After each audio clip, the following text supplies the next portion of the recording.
Hi friends, welcome back to my channel Maggie's magic. ಹೇಗಿದ್ದೀರಾ ಎಲ್ಲರೂ ಚೆನ್ನಾಗಿದ್ದೀರಾ ಅಂತ ತಿಳ್ಕೊಂಡಿದ್ದೀನಿ. ಇವತ್ತು ನಾವು ಬೆಳಿಗ್ಗೆ ಒಂದು 9-9:30 ಅಷ್ಟೊತ್ತಿಗೆ ಬೇಗನೆ ಮನೆಯಿಂದ ಹೊರಟು ಮಗುನ ಸ್ಕೂಲಿಗೆ ಕಳಿಸಿ ಅಲ್ಲಿಂದ ಹೊರಟಿದ್ದೀನಿ. ಎಲ್ಲಿ ಹೋಗ್ತಾ ಇದ್ದೀವಿ ಅಂತ ಯೋಚನೆ ಮಾಡ್ತಿದ್ದೀರಾ? ನಾವು ಹೋಗ್ತಿರೋದು ಗುಮ್ಲಾಪುರ ದೇವಿ ದೇವಸ್ಥಾನಕ್ಕೆ. ಗುಮ್ಲಾಪುರದ ಗೌರಮ್ಮ ದೇವಿಯ ದರ್ಶನ ಪಡೆಯೋದಕ್ಕೆ ನಾವು ಹೋಗ್ತಾ ಇದ್ದೀವಿ. ನಾನು, ನಮ್ಮ ಆಂಟಿಯವರಿಬ್ಬರು ಹಾಗೆ ನಮ್ಮ ಅಕ್ಕ ಒಬ್ಬರು ಹೋಗ್ತಿದ್ದೀವಿ. ಇಷ್ಟು ಜನನು ಹೋಗ್ತಾ ಇದ್ದೀವಿ. ಗುಮ್ಲಾಪುರ ಗೌರಮ್ಮ ಅಂತ ಹೇಳಿದ್ರೆ ತುಂಬಾ ಪಾಪ್ಯುಲರ್ ದೇವಸ್ಥಾನ. ಪುರಾತನ ಕಾಲದಿಂದಲೂ ಇತಿಹಾಸ ಪರಂಪರೆಯನ್ನು ಸಾಕಾರಗೊಳಿಸಿರುವಂತಹ ದೇವಸ್ಥಾನ ಇದಾಗಿದೆ. ಈ ಕ್ಷೇತ್ರದಲ್ಲಿ 101 ಬಾವಿ, 101 ಕೆರೆ, 101 ಕಟ್ಟೆ, 101 ಬಿಲ್ವ ವೃಕ್ಷ, 101 ಕುಂಟೆ, 101 ದೇವಸ್ಥಾನ, 101 ಗವಿ, ಹಾಲು ಬಾವಿ, ನೀರು ಬಾವಿ, ಹಾಗೆ 771 ಜನ ಶಿವಶರಣರು ವಾಸ ಇದ್ರಂತೆ ಆ ಕಾಲದಲ್ಲಿ. ಇಂಥ ಪುಣ್ಯಕ್ಷೇತ್ರದಲ್ಲಿ ಹಿಂದಿನ ಕಾಲದಿಂದಲೂ ಭಾದ್ರಪದ ಮಾಸದಿಂದ ಶುರುವಾದರೆ ಆಶ್ವಯುಜ ಮಾಸದವರೆಗೂ, ಅಂದರೆ 1 ತಿಂಗಳವರೆಗೂ ಶ್ರೀ ಗೌರಮ್ಮ ದೇವಿಯ ಜಾತ್ರೆ ನಡೆಯುತ್ತಿದೆ. ಈ ಗೌರಮ್ಮ ದೇವಿಯ ತವರೂರು ಆಗಿರುವಂತಹ ಗುಮ್ಲಾಪುರದಲ್ಲಿ ಆ ದೇವಿ ಬಂದು 1 ತಿಂಗಳ ಕಾಲ ನೆಲೆಸುತ್ತಾಳೆ ಅನ್ನೋದು ಇಲ್ಲಿ ನಡೆದುಕೊಂಡು ಬಂದಿರುವ ನಂಬಿಕೆಯಾಗಿದೆ. ಗುಮ್ಲಾಪುರ ಅನ್ನುವುದು ಈ ಗೌರಮ್ಮ ದೇವಿಯ ತವರು ಮನೆಯಾಗಿದೆ. ಆದ್ದರಿಂದ 1 ತಿಂಗಳ ಕಾಲ ತವರು ಮನೆಗೆ ಬಂದು ಗೌರಿ ದೇವಿ ನೆಲೆಸ್ತಾಳೆ ಅನ್ನೋದು ಇಲ್ಲಿ ಆಚರಿಸಿಕೊಂಡು ಬಂದಿರುವ ನಂಬಿಕೆಯಾಗಿದೆ. ಯಾಕೆ ಗೌರಮ್ಮ ದೇವಿ ಇಲ್ಲಿ ತವರು ಮನೆ ಅಂತ ಹೇಳ್ತಾರೆ ಅಂತ ಹೇಳಿದ್ರೆ, ಹಿಂದಿನ ಕಾಲದಲ್ಲಿ ಶಿವಶರಣರೆಲ್ಲರೂ ಇದ್ದರಲ್ಲ, ಆಗ ಒಂದು ಶಿವಶರಣರ ಮಗ ತನ್ನ ಗುರುಗಳ ಬಳಿ ನನಗೆ ರಜಾ ಬೇಕು, ನಾನು ಅಕ್ಕನ ಮನೆಗೆ ಹೋಗುತ್ತೇನೆ ಅಂತ ಕೇಳ್ತಾಳೆ. ಆಗ ಗುರುಗಳು ಹೇಳ್ತಾರೆ, ನಿನಗೇನಕ್ಕಪ್ಪ ರಜಾ? ನಿನಗೆ ಯಾರಾದರೂ ಅಕ್ಕ ತಂಗಿರಿದ್ದಾರಾ? ಯಾರಿದ್ದಾರೆ? ಯಾರೂ ಇಲ್ವಲ್ಲ, ನೀನು ಹೋಗಿ ರಜಾ ತಗೊಂಡು ಏನು ಮಾಡ್ತೀಯಾ ಅಂತ ಕೇಳಿದಾಗ ಆ ಹುಡುಗ ಬೇಜಾರು ಮಾಡಿಕೊಂಡು ಮನೆಗೆ ಬರ್ತಾನಂತೆ. ಮನೆಗೆ ಬಂದ ತಕ್ಷಣ ಅಮ್ಮ ನನಗೂ ಅಕ್ಕ ಬೇಕು, ನನಗೂ ಅಕ್ಕನ ತಂದ್ಕೊಡಮ್ಮ, ನನಗೆ ರಜಾ ಕೊಡಲ್ಲ, ನಮ್ಮ ಗುರುಗಳೆಲ್ಲ ನನಗೆ ಬೈದ್ಬಿಟ್ರು, ನಿಂಗೆ ಯಾರಿದ್ದಾರೆ? ಯಾರೂ ಇಲ್ವಲ್ಲ ಅಂತ ಬೈದರು ಅಮ್ಮ, ನನಗೂ ಅಕ್ಕ ಬೇಕು ಅಂತ ಕೇಳ್ತಾಳೆ. ಅದಕ್ಕೆ ಅಮ್ಮ ಗದರ್ತಾಳಂತೆ. ಆಗ ಆ ಹುಡುಗ, ಇಲ್ಲ ಅಮ್ಮ, ನನಗೆ ಅಕ್ಕ ಬೇಕೇ ಬೇಕು, ನನಗೆ ಬುತ್ತಿ ಕಟ್ಕೊಳ್ಳು, ನಾನು ಹೋಗಿ ಅಕ್ಕನ ಕರ್ಕೊಬರ್ತೀನಿ ಅಂತ ಹೇಳ್ತಾನೆ. ಅವನ ತಾಯಿಯ ಬಳಿ ಬುತ್ತಿ ಕಟ್ಟಿಸ್ಕೊಂಡು ಒಂದು ದೊಡ್ಡ ಬೆಟ್ಟದ ಮೇಲೆ ಹೋಗಿ ನಿಂತು ಅಕ್ಕ ಅಕ್ಕ ಅಂತ ಕರೀತಾನೆ ಇರ್ತಾನಂತೆ. ಹಾಗೆ ಕರೆಯುವಾಗ ಅದೇ ಸಮಯದಲ್ಲಿ ಕೈಲಾಸದಿಂದ ಶಿವ ಮತ್ತು ಗೌರಿ ಇಬ್ಬರೂ ಸಂಚಾರಕ್ಕಾಗಿ ಭೂಲೋಕಕ್ಕೆ ಬಂದಿರ್ತಾರೆ.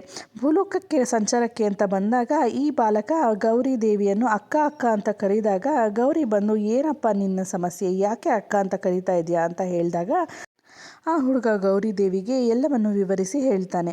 ಹೇಳಿದಾಗ ಗೌರಮ್ಮ ದೇವಿ, ಓ ಹೌದಾ, ಹಾಗಾದರೆ ನಾನೇ ನಿನ್ನ ಅಕ್ಕ ಆಗಿ ನಿಮ್ಮ ಮನೆಗೆ ಬರುತ್ತೇನೆ, ಆವಾಗ ನೀನು ರಜೆ ತಗೋ ಅಂತ ಹೇಳಿ ಗೌರಿ ದೇವಿಯು ಆ ಬಾಲಕನನ್ನು ತನ್ನ ತಮ್ಮ ಎಂದು ಭಾವಿಸಿ ತನ್ನ ತವರಿಗೆ ಗುಮ್ಮಳಪುರಕ್ಕೆ ಬರುತ್ತಾಳೆ.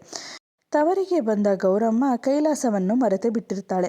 ಯಾಕಪ್ಪ ಇದೇನಿದು, ಎಷ್ಟು ದಿನ ಆದರೂ ಬಂದಿಲ್ಲ ಅಂತ ಹೇಳಿ ಶಿವ ಗಣೇಶ, ನಂದಿ ಹಾಗೆ ವೀರಭದ್ರ ಸ್ವಾಮಿಯನ್ನು ಜೊತೆ ಮಾಡಿ ಈಗಲೇ ಹೋಗಿ ಗೌರಿಯನ್ನು ಕೈಲಾಸಕ್ಕೆ ಕರೆತರುವಂತೆ ಆಜ್ಞೆ ನೀಡುತ್ತಾನೆ. ಇವರು ಬಂದು ಕೂಡ ಆ ಗೌರಿ ವಾಪಸ್ ಹೋಗೋದಿಲ್ಲ. ಆಗ ಸಾಕ್ಷಾತ್ ಈಶ್ವರನೇ ಬಂದು ಗೌರಿಯನ್ನು ಕೈಲಾಸಕ್ಕೆ ಕರೆದುಕೊಂಡು ಹೋಗಲು ಹೇಳಿದಾಗ ಆಗ ಊರಿನವರೆಲ್ಲ ಸೇರಿ ಜಾತ್ರೆ ಮಹೋತ್ಸವವನ್ನು ಮಾಡಿ ಗೌರಿಯನ್ನು ಕೈಲಾಸಕ್ಕೆ ಕಳಿಸ್ತಾರೆ. ಇದಾಗಿ 1 ವರ್ಷಗಳ ನಂತರ ಅದೇ ಕೆರೆಯಲ್ಲಿ ಆ ದೇವಿಯ ಮೂಗುತಿ ಸರ ಹಾಗೆ ಗೌರಿ ದೇವಿಯ ಪೀಠ ಸಿಗುತ್ತೆ. ಅಂದಿನಿಂದ ವರ್ಷವೂ ಇಲ್ಲಿ ಗೌರಮ್ಮ ದೇವಿಯ ಜಾತ್ರೆ ಹಾಗೆ ದೇವಿಯ ಆರಾಧನೆ 1 ತಿಂಗಳವರೆಗೆ ನಡೆಯುತ್ತದೆ. ಇದೇ ಇಲ್ಲಿನ ಸ್ಥಳ ಪುರಾಣದ ಕಥೆಯಾಗಿದೆ. ಇಂತಹ ಐತಿಹಾಸಿಕ ಕ್ಷೇತ್ರ, ಐತಿಹಾಸಿಕ ಕಥೆಯುಳ್ಳ ಈ ದೇವಸ್ಥಾನಕ್ಕೆ ನಾವು ಇವತ್ತು ಹೋಗ್ತಾ ಇದ್ದೀವಿ. ನೀವು ಕೂಡ ಈ ಕ್ಷೇತ್ರಕ್ಕೆ ಒಮ್ಮೆ ಭೇಟಿ ಕೊಡಿ. 10ನೇ ತಾರೀಕು ಈ ಊರಿನಲ್ಲಿ ಜಾತ್ರೆ ನಡೆಯುತ್ತೆ. 10ನೇ ತಾರೀಕುವರೆಗೂ ಮಾತ್ರ ಗೌರಿ ದೇವಿ ಇಲ್ಲಿರ್ತಾಳೆ. ಆಮೇಲೆ ಈ ದೇವಿಯನ್ನು ಜಲಾಧಿವಾಸ ಅಂದರೆ ಕೆರೆಗೆ ನೀರಿನಲ್ಲಿ ಬಿಟ್ಬಿಡ್ತಾರೆ. ಅಷ್ಟೊತ್ತಿಗೆ ನೀವು ಹೋಗಿ ದೇವಿ ದರ್ಶನ ಪಡೆದು ಆ ದೇವಿಯ ಆಶೀರ್ವಾದ ನೀವು ಪಡ್ಕೊಳ್ಳಿ. ನಾವು ಎಲ್ಲ ಬಾಗಿನ ಹಾಗೆ ಪೂಜೆ ಸಾಮಾನೆಲ್ಲ ತೊಗೊಂಡು ಹೋಗಿದ್ವಿ. ಅದೆಲ್ಲ ದೇವಿಗೆ ಅರ್ಪಿಸಿ ಪೂಜೆ ಎಲ್ಲ ಮುಗಿಸ್ಕೊಂಡು ದೇವರಿಗೆ ಒಂದು ಪ್ರದಕ್ಷಿಣೆ ಹಾಕಿ ನಮಸ್ಕಾರ ಮಾಡಿ ನಾವು ಹೊರಗಡೆ ಬಂದ್ವಿ. ಹೊರಗಡೆಯಲ್ಲಿ ದೇವಿಯ ಪ್ರಸಾದ ಅಂದರೆ ಬಳೆ ಹಾಗೆ ಅರಿಶಿನ ಕುಂಕುಮ ಹೂವು ಇಟ್ಟಿರ್ತಾರೆ. ಆ ಪ್ರಸಾದವನ್ನು ತಗೊಂಡು ನೆಕ್ಸ್ಟ್ ಅನ್ನ ಪ್ರಸಾದ ಕೊಡ್ತಾ ಇರ್ತಾರೆ. ಅನ್ನ ಪ್ರಸಾದ ಕೌಂಟರಲ್ಲಿ ಕೂಡ ದೇವರದ್ದು ಪ್ರಸಾದ ನಾವು ಸ್ವೀಕರಿಸಿ ಇಲ್ಲೇ ಒಂದು ಕೌಂಟರಲ್ಲಿ ನಮಗೆ ಕೈಲಾದಷ್ಟು ಸಹಾಯನ ನಾವು ಮಾಡ್ಬೋದು. ಆ ಕೌಂಟರಲ್ಲಿ ಒಂದು ಸ್ವಲ್ಪ ಕಿರುಕಾಣಿಕೆ ಅನ್ನೋ ಥರ ದೇವಿಗೆ ಒಂದು ಸ್ವಲ್ಪ ಸೇವೆ ಸಲ್ಲಿಸಿ ನಾವು ಪ್ರಸಾದನ ತಿಂದ್ಕೊಂಡು ನನ್ನ ಮಗಳಿಗೆ ಹೊರಗಡೆ ಆಟ ಸಾಮಾನು ಅವೆಲ್ಲ ಇತ್ತು, ಆಟಿಕೆಗಳನ್ನೆಲ್ಲ ಒಂದು ಸ್ವಲ್ಪ ತೊಗೊಂಡು ನಾವು ಮನೆಗೆ ಬಂದೆ. ಅವಳು ಸ್ಕೂಲಿಂದ ಬಂದಮೇಲೆ ಇದನ್ನು ಕೊಟ್ಟಿದ ತಕ್ಷಣ ಅವಳಿಗೆ ಫುಲ್ಲು ಖುಷಿಯಾಗೋಗಿತ್ತು. ಈ ಫೋನ್ ಅಂತೂ ಕೇಳ್ತಾನೆ ಇದ್ಲು, ಬಾರ್ಬಿ ಫೋನ್ ಅಂತ. ಕೊಟ್ಟ ತಕ್ಷಣ ಎಷ್ಟು ಖುಷಿಯಾಗಿ ಆಟ ಆಡ್ಕೊಂಡಿದ್ದಾಳೆ ನೋಡಿ.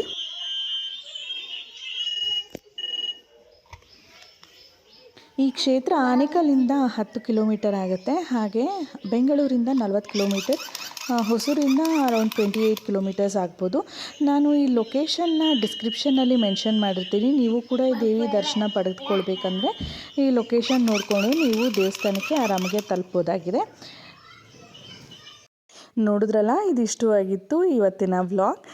ನಿಮ್ಮೆಲ್ಲರಿಗೂ ಈ ದೇವಿಯ ಮಹಾತ್ಮೆ, ದೇವಿಯ ಕತೆ ಇಷ್ಟ ಆಗಿದ್ದರೆ, ಈ ವಿಡಿಯೋ ಕೂಡ ನಿಮಗೆ ಇಷ್ಟ ಆಗಿದ್ದರೆ ದಯವಿಟ್ಟು ಈ ವಿಡಿಯೋಗೆ ಒಂದು ಲೈಕ್ ಮಾಡಿ, ಹಾಗೆ ಫ್ರೆಂಡ್ಸ್ ಆ್ಯಂಡ್ ಫ್ಯಾಮಿಲಿ ಜೊತೆ ಶೇರ್ ಮಾಡಿ. ಇನ್ನೂ ನನ್ನ ಚಾನಲ್ಗೆ ಸಬ್ಸ್ಕ್ರೈಬ್ ಆಗಿಲ್ಲ ಅಂದರೆ ದಯವಿಟ್ಟು ಸಬ್ಸ್ಕ್ರೈಬ್ ಆಗಿ, ಪಕ್ಕದಲ್ಲಿರೋ ಬೆಲ್ ಐಕಾನ್ ಒತ್ತೋದ್ರಿಂದ ನನ್ನ ನೆಕ್ಸ್ಟ್ ವಿಡಿಯೋ ನೋಟಿಫಿಕೇಷನ್ ನಿಮಗೆ ಸಿಗುತ್ತೆ. ಮುಂದಿನ ವಿಡಿಯೋದಲ್ಲಿ ಸಿಗ್ತೀನಿ. ಅಲ್ಲಿವರೆಗೂ ಥ್ಯಾಂಕ್ಸ್ ಫಾರ್ ವಾಚಿಂಗ್.